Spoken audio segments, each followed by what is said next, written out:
কুরবানির এক অংশ দিয়ে আকিকা ও কুরবানি আদায় হবে কি?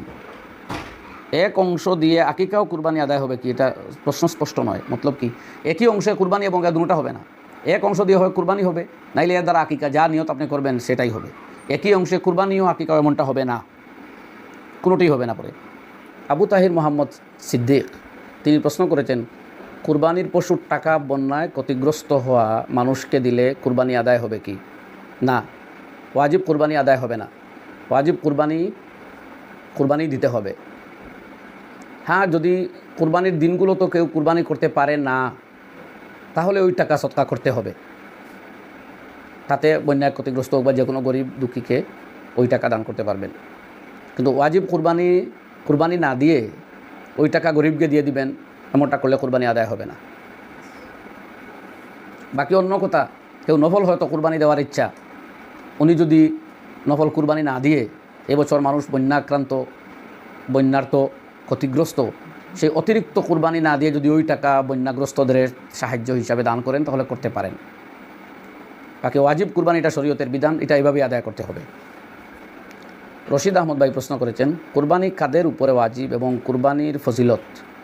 কুরবানি ওই সমস্ত সাবালক মুসলমান ধনী ব্যক্তিদের উপর ওয়াজিব, যারা সফরে নয়, বাড়িতে আছে, সফরের হালতে নয়, এবং যারা নেশাব পরিমাণ মালের মালিক হয়, হাওয়াইজে আসলি অর্থাৎ নিত্য প্রয়োজনাদি ছাড়া ঈদুল আজহার দিন 10 তারিখ শবে সাদিকের পরে যারা নেশাব পরিমাণ মালের মালিক হন, তাদের উপরে কুরবানি ওয়াজিব।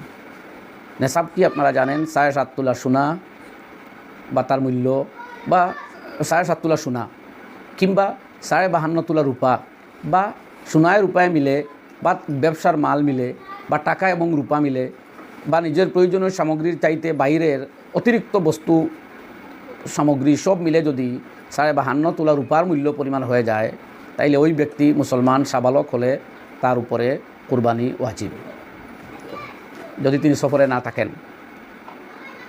তো এখানে 52.5 তোলা রূপার মূল্য আপ ডাউন করে, বর্তমানে প্রায় 41,000 টাকার মতো। টাকা দিয়ে সেটা মূলত মাপা হয় না, মূলত হচ্ছে রূপার নেশাব দিয়ে। আর কুরবানির ফজিলত ইতিপূর্বে আলোচনা করা হয়েছে যে কুরবানির পশু রক্ত মাটিতে পড়ার আগে কুরবানি দাতার জন্য সওয়াব আল্লাহর দরবারে সাব্যস্ত হয়ে যায়। কুরবানির পশুর প্রতি এক একটা লুমের বিনিময়ে আল্লাহ তাআলা সওয়াব দান করেন, এবং কুরবানি দাতার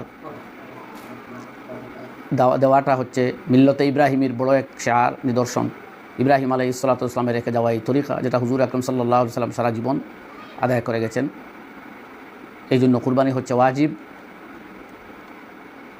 তাই কোনো কোনো হাদিসে এমনও এসেছে যে কুরবানি দেওয়াটা ওই ব্যক্তির জন্য জাহান্নামের আড়াল হয়ে দাঁড়ায়। আল্লাহ তাকে তার দুজখ থেকে মুক্তি দেন কুরবানির কারণে।